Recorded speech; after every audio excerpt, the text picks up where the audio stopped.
Palabra y vida. Con el padre Manuel Horta, desde Sevilla.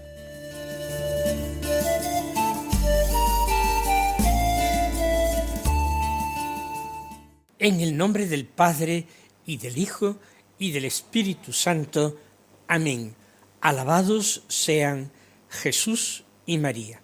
Muy buenos días, queridos amigos, oyentes de Radio María y seguidores del programa Palabra y Vida. Hoy es el martes de la 14ª semana del tiempo ordinario. Este martes es 7 de julio. En el calendario litúrgico romano, para todas las diócesis de España, no se contempla ningún santo, pero ya sabemos que particularmente en Navarra se celebra San Fermín, obispo y mártir, un santo del que conocemos pocas noticias históricas fidedignas. Es el primer obispo de Pamplona y patrono junto con San Francisco Javier.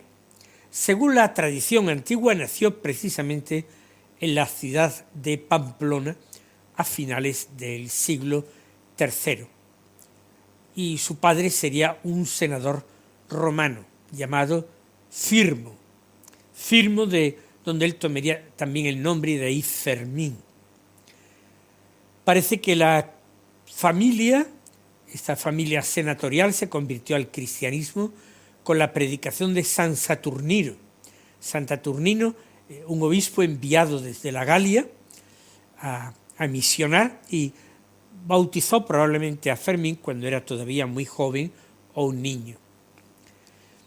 Él se ordenó sacerdote y fue consagrado obispo posiblemente en la ciudad francesa de Toulouse, y emprendió una tarea misionera por distintas regiones de la Galia, así como San Saturnino había emprendido también una tarea misionera por la península ibérica.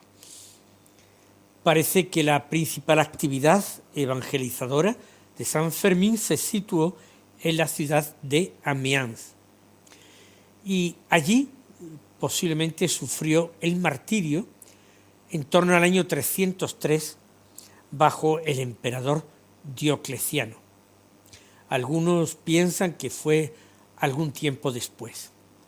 Según la misma tradición, fue decapitado en Amiens y sus reliquias permanecieron allí. Durante años hubo peregrinaciones a Amiens, precisamente al sepulcro de San Fermín. En Navarra, pues se terminó uniendo la festividad religiosa a la feria de ganado que había en verano, y pues son ahora las corridas de toros y los encierros mundialmente famosos que se celebran estos días. Nosotros vamos a escuchar ahora la palabra de Dios que se proclama en el Evangelio de la misa del día de hoy. Seguimos en la lectura continuada de San Mateo, hoy del capítulo 9, los versículos 32 al 38, que dicen así: En aquel tiempo le llevaron a Jesús un endemoniado mudo, y después de echar al demonio, el mudo habló. La gente decía admirada: nunca se ha visto en Israel cosa igual.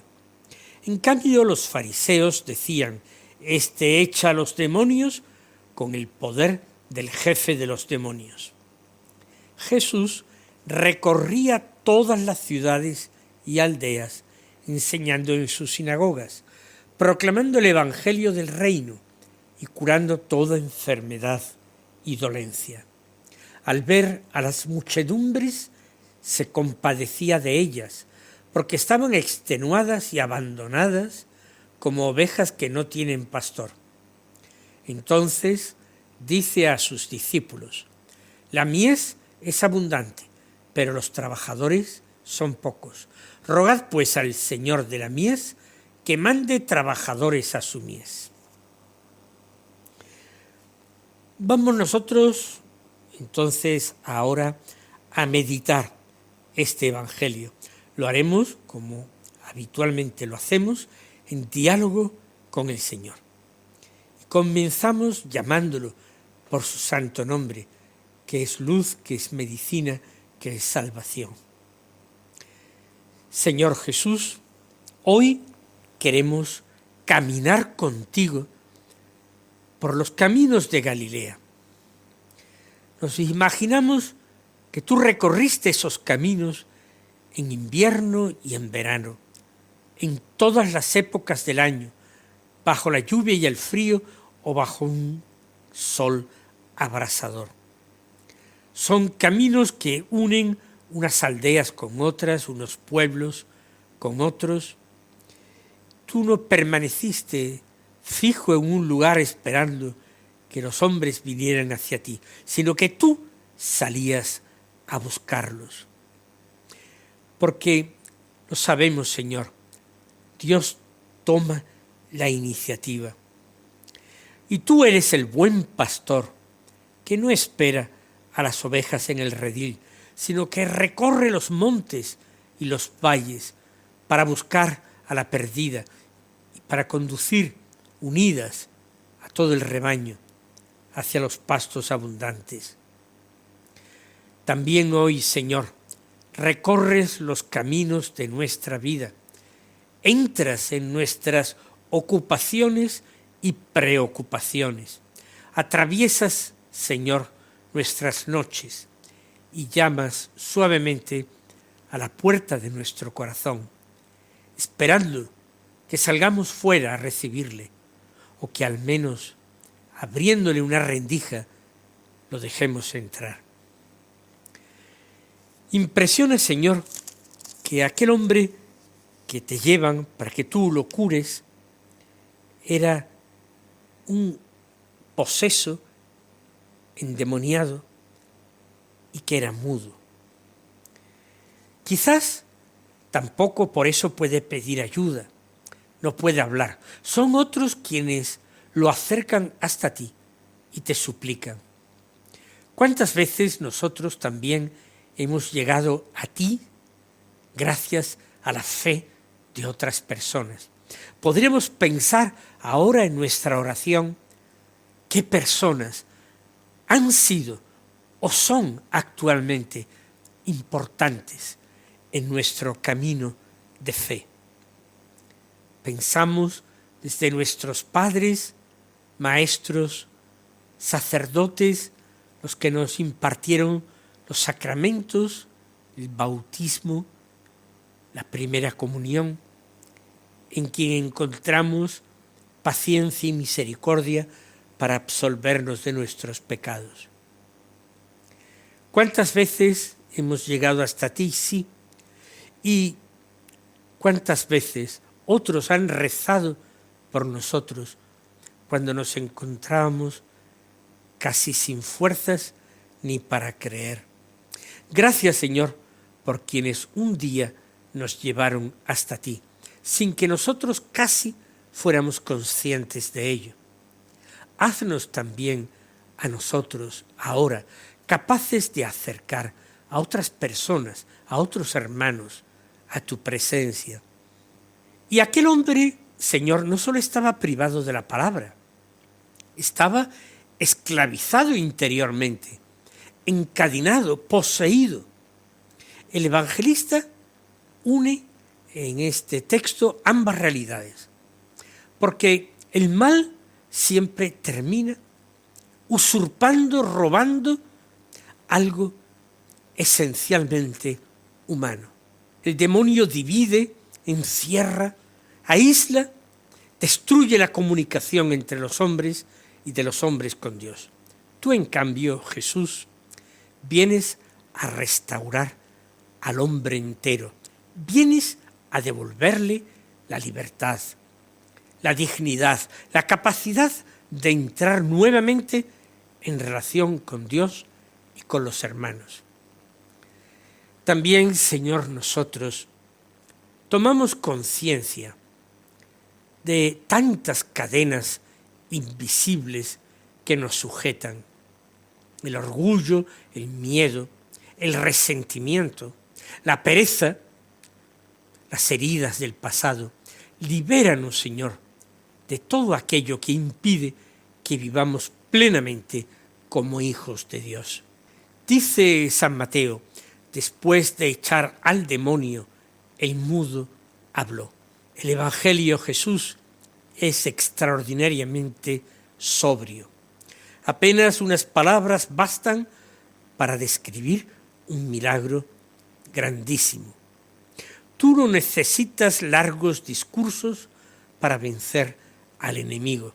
Tu autoridad basta, tu palabra basta, tu presencia basta. Nosotros, en cambio, tantas veces damos vueltas y más vueltas a nuestros problemas, a nuestras dificultades. Enséñanos, Señor, a confiar en el poder sencillo y silencioso de tu gracia. Esa gracia que actúa casi siempre sin hacer ruido, como la semilla que germina lentamente bajo la tierra. Y una vez que tú se lo mandaste, aquel hombre recuperó la voz. Quedó liberado de la posesión y recuperó entonces su voz. Nos hace pensar este detalle, Señor, que quizás la primera palabra que pronunció aquel hombre fue una alabanza, una acción de gracias, o simplemente pronunció tu nombre, Señor. Qué hermoso sería que también nosotros utilizáramos nuestra voz, empleáramos nuestra palabra para bendecir, consolar, anunciar el Evangelio, proclamar a todos tus maravillas.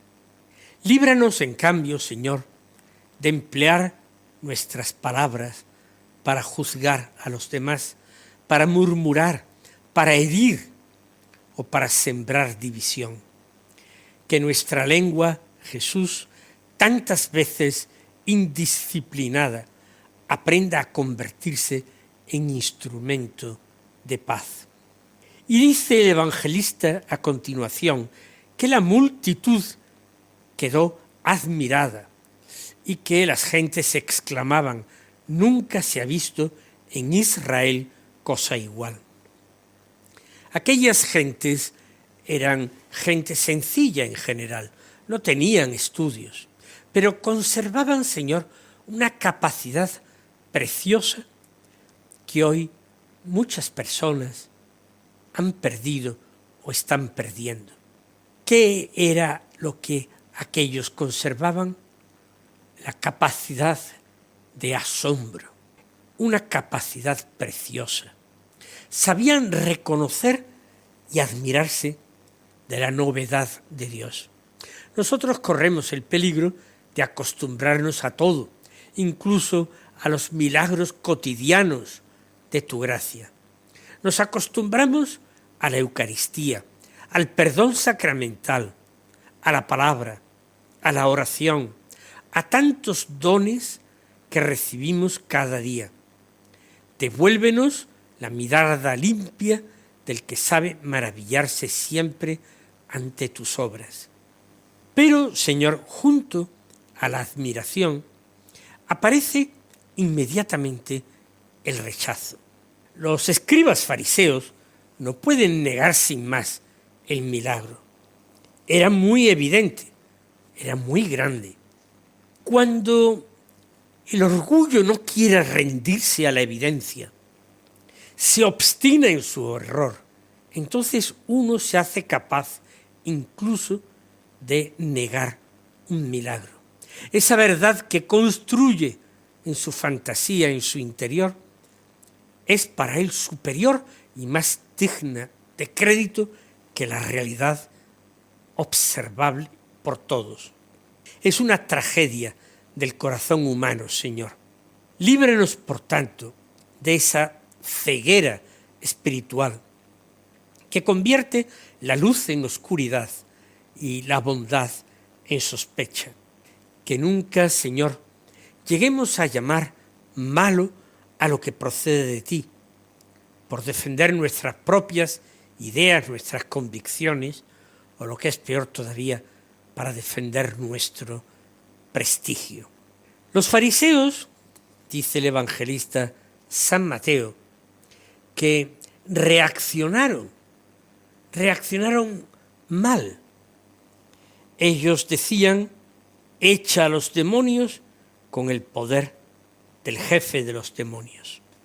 ¡Qué dolor, qué gran dolor debieron producirte, Señor, estas palabras desconsideradas! Tú que eras el enviado del Padre y dicen que actúas con el poder del jefe de los demonios. Tú habías venido únicamente para salvar y eres acusado precisamente de colaborar con el mal. Así descubrimos, Jesús, que el amor verdadero acepta ser incomprendido. También nosotros sufrimos cuando nuestras buenas intenciones son malinterpretadas. Señor, danos entonces la serenidad de seguir haciendo el bien sin buscar continuamente justificarse uno ni justificar sus propias acciones. Tú, Jesús, continuaste tu camino sin detenerte en las calumnias ni en las murmuraciones. Y ahora el evangelista San Mateo resume todo lo que ha sido su misión con una frase bellísima. Afirma en su evangelio, Jesús recorría todas las ciudades y aldeas. Conmueve también ese detalle geográfico. No solamente visitaste, Señor, las ciudades importantes, como Cafarnaúm, Corozaín o Betsaida, pero tú no dejaste nunca de seguir yendo a las aldeas pequeñas, esas aldeas carentes de cualquier persona que vaya para celebrarles los sagrados misterios y para anunciarles sin temor a repetirse, con constancia infinita, repetirles la palabra de Dios. Ningún lugar, por pequeño que fuera o sin importancia, dejaba de tenerla la importancia para ti. Así, Señor, buscabas a todos y a cada uno de nosotros. Los buscabas en los hombres con los que querías encontrarte, en los pueblos y aldeas. Pero también, Señor, enseñabas en las sinagogas, nos dice el Evangelio. Allí proclamabas el Evangelio del reino y curabas toda enfermedad y dolencia. Es, Señor, un admirable equilibrio el de tu ministerio, porque alimentas la inteligencia con la verdad, y el corazón con la esperanza, y el cuerpo con la salud, siempre que sea voluntad del Padre. Tu salvación alcanza al hombre entero. También nosotros, Señor, necesitamos que ilumines nuestra mente, purifiques nuestros afectos y fortalezcas nuestras debilidades. No quieres salvar, Señor, únicamente una parte de nuestra vida. Deseas transformar toda nuestra existencia, toda nuestra vida entera. Y el motivo de toda tu acción, Señor, está en esa afirmación de que al ver a las muchedumbres, tú te compadecías de ellas porque estaban extenuadas y abandonadas. Las palabras evocan a ovejas maltratadas, heridas por el camino, obligadas a avanzar, incluso estando débiles, incapaces de encontrar descanso. En tiempos de Jesús, muchos dirigentes religiosos, muchos escribas, imponían cargas pesadas, mientras el pueblo sencillo apenas encontraba quien los guiara por el camino de Dios con paciencia y ternura. Nuestro mundo, Señor, aparece también cansado. Hay cansancio físico por las prisas y la agitación en que transcurren nuestras vidas, pero hay también cansancio del alma. Hay personas que están rodeadas de las últimas tecnologías y que sin embargo se encuentran profundamente solas. Hay una abundancia extraordinaria de información, pero un hambre también muy grande de verdad, que no pueden satisfacerla las informaciones que se dan. Míranos a nosotros, Señor, también con esa misma compasión. ¿Por qué? Porque también estamos como ovejas que no tienen pastor. Esta imagen también es una imagen clara y valiente. Los profetas ya habían denunciado a los malos pastores de Israel, a sus gobernantes, a sus reyes, a sus falsos profetas. Palestina, Señor, los rebaños a veces tienen que atravesar barrancos para buscar pequeñas zonas de pasto entre terrenos pedregosos. Un pastor que los guiara era cuestión de vida o muerte para el rebaño. Sin el pastor las ovejas fácilmente se dispersaban. Nosotros, Señor, también nos perdemos cuando dejamos de escuchar tu voz. No permitas que nos alejemos de ese cayado de tu amor.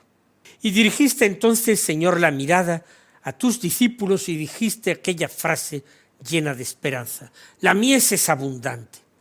Cierto, tú ves, Señor, las posibilidades donde nosotros vemos solamente las dificultades. Tú descubres corazones preparados, incluso donde a nosotros nos parece que ya está todo perdido.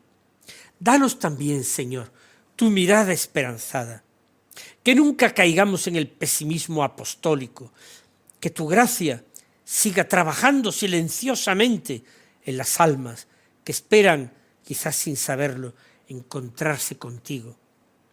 Los trabajadores son pocos y esas palabras siguen resonando con fuerza en la iglesia de hoy. Y pedimos al Señor sacerdotes santos, pedimos misioneros religiosos y religiosas, entregados, familias profundamente cristianas que sean semillero de vocaciones, catequistas serios, responsables, educadores que transmitan la fe con alegría, laicos que evangelicen en el mundo del trabajo, en el mundo de la política, en todo el mundo de los negocios, de la economía, etc. Señor Jesús, tú no dices primero id a realizar esta tarea, sino rogad al dueño de la mies, y nos indicas que importancia fundamental tiene en nuestra vida la oración. Y antes de pensar que todo depende de nuestro trabajo, pongamos la confianza en el Padre. El Señor os bendiga y hasta mañana si Dios quiere.